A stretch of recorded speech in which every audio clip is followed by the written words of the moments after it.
ಪ್ರಧಾನಮಂತ್ರಿ ಮಾತೃವಂದನಾ ಯೋಜನಾ ಇತ್ತೀಚೆಗೆ ministry of women and child development ಪ್ರಧಾನ ಮಂತ್ರಿ ಮಾತೃವಂದನಾ ಯೋಜನೆಯ ಅಡಿಯಲ್ಲಿ ಇದ್ದಂತಹ ಸ್ಪೆಷಲ್ ರಿಜಿಸ್ಟರ್ ಪೋರ್ಟಲ್ ನ ಅಥವಾ ಸ್ಪೆಷಲ್ ರಿಜಿಸ್ಟರ್ ಡ್ರೈವ್ ಅಂತಾನೆ ಕರಿತೀವಿ ಇದನ್ನ ಆಗಸ್ಟ್ 15 2025 ತನಕ ಎಕ್ಸ್ಟೆಂಡ್ ಮಾಡಿದೆ. ಸೊ ಹಾಗಾಗಿ ನಮ್ಗೆ ಎಕ್ಸಾಮ್ ಅಲ್ಲಿ ಪ್ರಧಾನ ಮಂತ್ರಿ ಮಾತೃವಂದನಾ ಯೋಜನೆಯ ಬಗ್ಗೆ ಕ್ವಶನ್ ಕೇಳುವಂತಹ ಚಾನ್ಸಸ್ ಇರುತ್ತೆ. ಸೊ ಈ ಒಂದು ವಿಡಿಯೋ ಅಲ್ಲಿ ನಾವು ಪ್ರಧಾನ ಮಂತ್ರಿ ಮಾತೃವಂದನಾ ಯೋಜನೆಯ ಬಗ್ಗೆ ಬೆನಿಫಿಷಿಯರೀಸ್ ಯಾರ್ಯಾರು ಇರ್ತಾರೆ, ಅದ್ರ ಫೀಚರ್ ಏನು, ಬೆನಿಫಿಟ್ ಏನೇನು ಅದರಿಂದ, ಹಾಗೆಯೇ ಪ್ರಧಾನ ಮಂತ್ರಿ ಮಾತೃವಂದನಾ ಯೋಜನೆಯ ಜೊತೆಗೆ ಜನನಿ ಸುರಕ್ಷಾ ಯೋಜನೆ ಅಂತ ಕೂಡ ಇಲ್ಲಿ ಬರುತ್ತೆ, ಅದ್ರ ಬಗ್ಗೆ ಕೂಡ ನೋಡ್ಕೊಳ್ಳೋಣ. Me welcoming you to Gurudev's magnifying program. So ಇಲ್ಲಿ ಡೀಪ್ ಅನಾಲಿಸಿಸ್ ನ ಮಾಡೋದ್ರಿಂದ ನಿಮ್ಗೆ ಎಕ್ಸಾಮ್ ಅಲ್ಲಿ ಈ ಸ್ಕೀಮ್ ನ ಬಗ್ಗೆ ಕ್ವಶನ್ ಕೇಳಿದ್ರೆ ಆನ್ಸರ್ ಮಾಡುವಂತಹ ಎಬಿಲಿಟಿ ಇನ್ನೂ ಕೂಡ ಇಂಪ್ರೂವ್ ಆಗತ್ತೆ.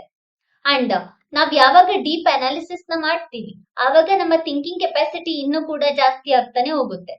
ನಾ ಮುಂಚೆನೆ ಹೇಳಿದ್ದೀನಿ 360 ಡಿಗ್ರಿಯಲ್ಲಿ ನಮ್ಗೆ ಯಾವುದೇ ಕ್ವಶನ್ಸ್ ಗಳನ್ನ ಕೇಳಿದ್ರು ಕೂಡ ಈಸಿಯಾಗಿ ಆನ್ಸರ್ ಮಾಡುವಂತಹ ಎಬಿಲಿಟಿ ಇಂಪ್ರೂವ್ ಆಗ್ತಾ ಹೋಗುತ್ತೆ. ಸೊ ಈಗ ಪ್ರಧಾನ ಮಂತ್ರಿ ಮಾತೃವಂದನಾ ಯೋಜನಾ ಇದೊಂದು ಸೆಂಟ್ರಲಿ ಸ್ಪಾನ್ಸರ್ಡ್ ಸ್ಕೀಮ್. ಏನು ಸೆಂಟ್ರಲಿ ಸ್ಪಾನ್ಸರ್ಡ್ ಸ್ಕೀಮ್ ಅಂತ ಹೇಳಿದ್ರೆ, ಸೆಂಟರ್ ಏನ್ ಮಾಡುತ್ತೆ, ಕೆಲವೊಂದು ಇಶ್ಯೂಸ್ ಏನಾದ್ರು ನಡೀತಾ ಇದ್ರೆ ಆ ಇಶ್ಯೂಸ್ ಗಳನ್ನ ಸಪ್ರೆಸ್ ಮಾಡೋದಕ್ಕೋಸ್ಕರ ಒಂದು ಸ್ಕೀಮ್ಸ್ ಗಳನ್ನ ಎಸ್ಟಾಬ್ಲಿಷ್ ಮಾಡುತ್ತೆ.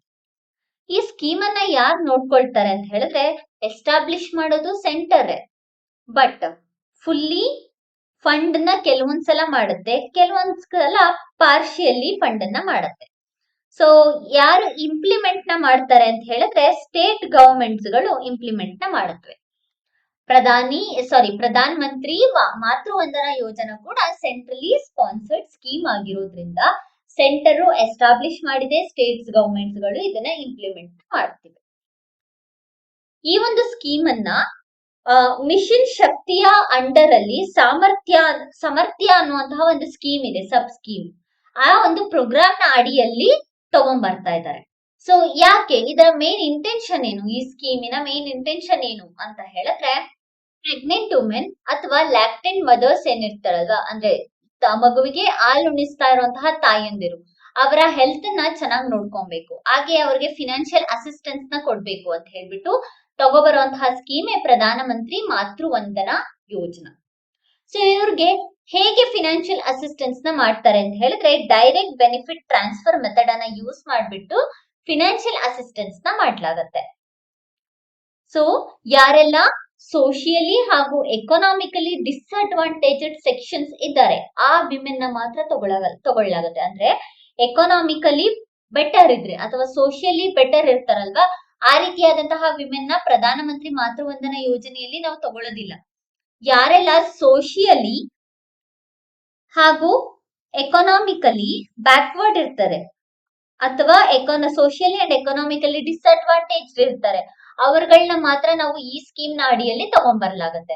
ಅವ್ರಗಳಿಗೆ ತಮ್ಮ ಹೆಲ್ತ್ ನ ಪ್ರಾಪರ್ ಆಗಿ ಮೇಂಟೈನ್ ಮಾಡೋದಕ್ಕೋಸ್ಕರ ಹಾಗೆಯೇ ಫಿನಾನ್ಷಿಯಲ್ ಅಸಿಸ್ಟೆನ್ಸ್ ನ ಕೊಡೋದಕ್ಕೋಸ್ಕರ ಪ್ರಧಾನ ಮಂತ್ರಿ ಮಾತೃವಂದನಾ ಯೋಜನೆಯನ್ನ ತಗೊಂಡ್ಬರ್ಲಾಗತ್ತೆ.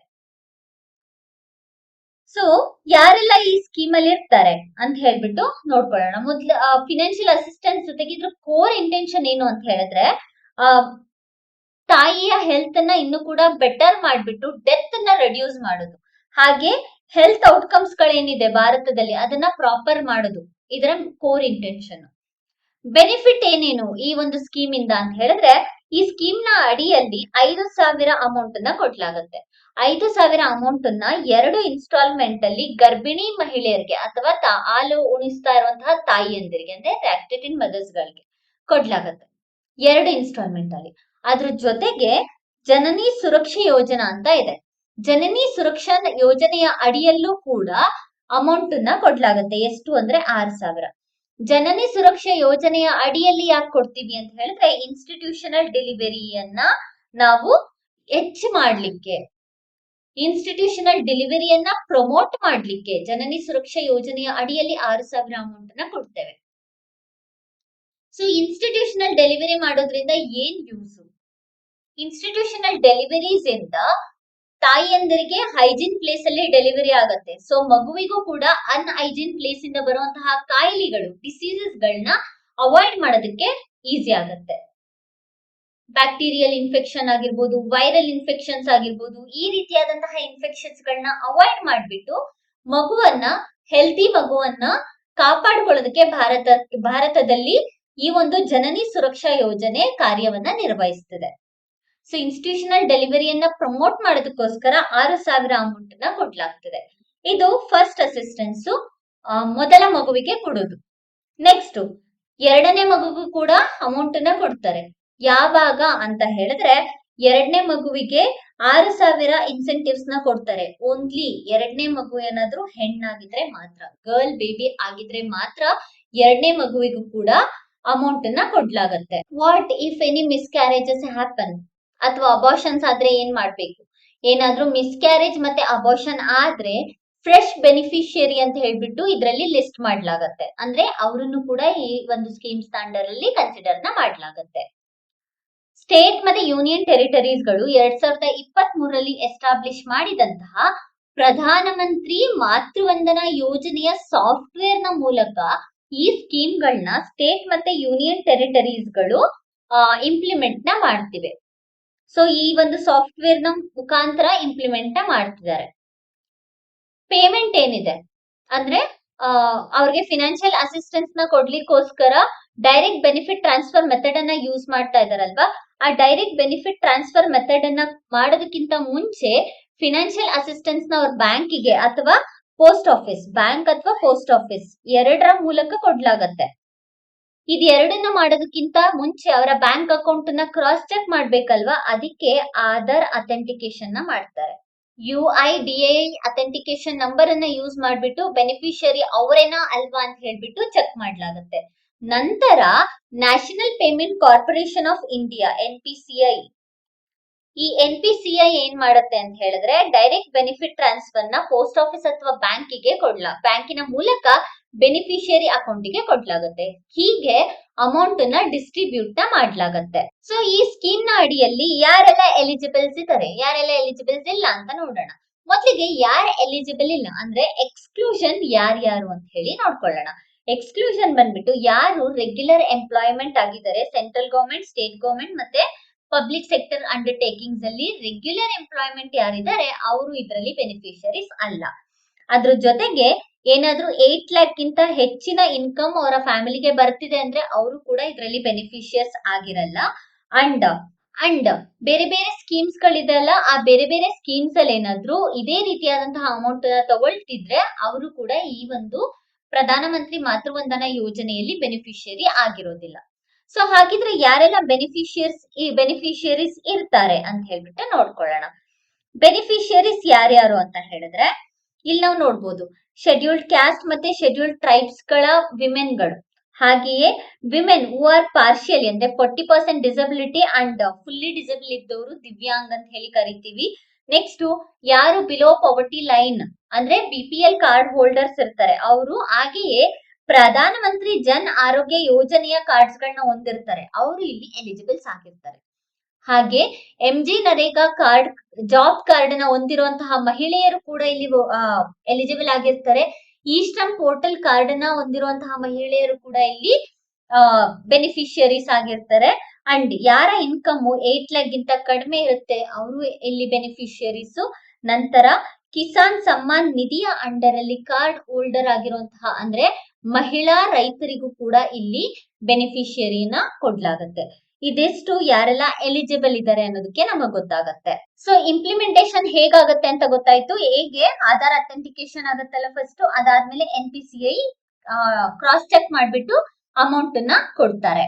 ಸೊ ಈ ಸ್ಕೀಮ್ ನ ಪ್ರಾಪರ್ ಇಂಪ್ಲಿಮೆಂಟೇಶನ್ ಮಾಡೋದ್ರಿಂದ ಯೂಸ್ ಏನು ಅಂತ ಹೇಳಿದ್ರೆ, ನಮ್ಮ ಭಾರತದಲ್ಲಿ ಮುಂಚೆಯಿಂದನೂ ಕೂಡ ಈಗ 2ನೇ ಬಾರಿಯಲ್ಲಿ ನಾವು ನೋಡ್ಕೊಂಡ್ರೆ ಎರಡನೇ ಮಗು ಹೆಣ್ಣಾಗಿದ್ರೆ ಮಾತ್ರ ನಾವು ಅಮೌಂಟ್ ನ ಕೊಡ್ತೀವಿ ಅಂತ ನೋಡ್ಕೊಂಡ್ವಿ, ಕರೆಕ್ಟ್ ಅಲ್ವಾ?